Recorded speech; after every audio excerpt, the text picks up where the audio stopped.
പുനലൂർ ചാലക്കോട് അനസ് മൻസിലിൽ ഷിഹാബുദ്ദീന്റെ വീട്ടിൽ ജന്മമെടുത്ത വിചിത്രമായ ആട്ടിൻകുട്ടിയെ കാണാൻ നാട്ടുകാരും കുട്ടികളുമടക്കം നിരവധി ആളുകളാണ് എത്തുന്നവരുടെ മുഖത്താകട്ടെ ആട്ടിൻകുട്ടിയെ കണ്ടു കഴിയുമ്പോൾ അമ്പരപ്പും അത്ഭുതവും നിറയും. തിങ്കളാഴ്ച രാവിലെ 8 മണിയോടെയാണ് ഷിഹാബുദ്ദീന്റെ മലബാറി ഇനത്തിൽപ്പെട്ട ചിന്നിക്കുട്ടി എന്ന് വിളിക്കുന്ന ആട് 2 ആട്ടിൻകുട്ടികൾക്ക് ജന്മം നൽകിയത്. ആദ്യം ജനിച്ച ആട്ടിൻകുട്ടിക്ക് പിന്നാലെയാണ് വൈചിത്ര്യങ്ങൾ നിറഞ്ഞ ആൺവർഗത്തിൽപ്പെട്ട ആട്ടിൻകുട്ടിയും ജന്മമെടുത്തത്. കുട്ടിയുടെ രൂപത്തിൽ അസ്വാഭാവികത അനുഭവപ്പെട്ട ഷിഹാബുദ്ദീൻ ആട്ടിൻകുട്ടിയെയും എടുത്ത് പുനലൂർ മൃഗാശുപത്രിയിലെത്തി. ചുരുങ്ങിയ തലയാണ് ആട്ടിൻകുട്ടിയുടേത്. കണ്ണുകളും മൂക്കും ഇല്ല. നെറ്റിയിൽ ചെറിയ കണ്ണുപോലെയൊന്ന് ത്വക്കിൽ കാണാം. എന്നാൽ കൃഷ്ണമണിയോ കണ്ണിന്റെ മറ്റു ഭാഗങ്ങളോ ഇവിടെയില്ല.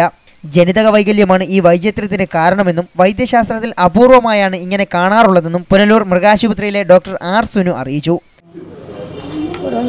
ജനിറ്റിക്കാണ്ടാവുന്ന അസുഖം അതിൻ്റെ എല്ലുകൾ കൂടി ചേർന്നിട്ടില്ല. അതുകൊണ്ട് അതിൻ്റെ സെബ്രോസ്പൈനൽ ഫ്ലൂയിഡ് ഇങ്ങനെ വെളി വന്നിട്ട് വലുതായിട്ടിരിക്കും. ആയുസ് ഒരുപാട് ജീവിക്കാൻ സാധ്യത.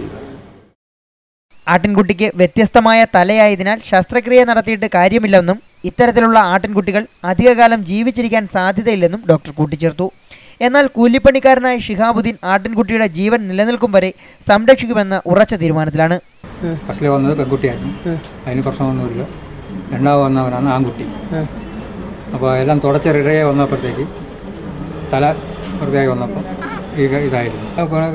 അതിപ്പോൾ കരയും ചെയ്യുന്നതുകൊണ്ട് ഇതൊക്കെ നാക്കം കിട്ടുന്നുണ്ട്. ഇവിടെ കിട്ടിക്കഴിഞ്ഞാൽ വളർത്താനുള്ള താല്പര്യമായിരുന്നു. അല്ലെങ്കിലും വളർത്തുവാന്ന് മരിക്കുന്നതായി വളർത്താൻ തന്നെ തീരുമാനം. ഇവന് വേണ്ടി വീട്ടിനുള്ളിൽ പ്രത്യേകം സ്ഥലമൊരുക്കിയിട്ടുമുണ്ട്. ഒപ്പം ജനിച്ചവളെ അപേക്ഷിച്ച് ഭാരക്കുറവാണ് ഈ ആട്ടിൻകുട്ടിക്ക്. വായ തീരെ ചെറുതായ ഇവന് സിറിഞ്ച് ഉപയോഗിച്ച് ചിന്നുവിൻ്റെ പാൽ ഇറ്റിച്ചു കൊടുക്കുകയാണ് ഷിഹാബുദ്ദീൻ ഇപ്പോൾ ചെയ്യുന്നത്. 3ാമത് പ്രസവത്തിലാണ് ചിന്നുകുട്ടിക്ക് വിചിത്രനായ ഈ ആട്ടിൻകുട്ടി ജനിച്ചത്. ജമിനി പാരി, മലബാറി, നാടൻ ഇനങ്ങളിലായി 6 ആടുകളായിരുന്നു ഷിഹാബുദ്ദീൻ ഉണ്ടായിരുന്നത്. ഇപ്പോൾ ജനിച്ച ഇരട്ടകൾ കൂടി ചേരുമ്പോൾ എണ്ണം 8 ആയി. ഇവയെ കൂടാതെ 15ഓളം കോഴികളുമുണ്ട്. അസാധാരണനായി പിറന്ന ഈ ആട്ടിൻകുട്ടി എത്ര കാലം ജീവിച്ചിരിക്കുമെന്ന് ഷിഹാബുദ്ദീൻ അറിയില്ല. അതേസമയം ഇതിൻ്റെ ജീവൻ നിലനിർത്താൻ ആവശ്യമായ പരിചരണവും സ്നേഹവും നൽകുവാനാണ് ഷിഹാബുദ്ദീൻ്റെ തീരുമാനം. Sujith Surendran, news bureau, Punalur.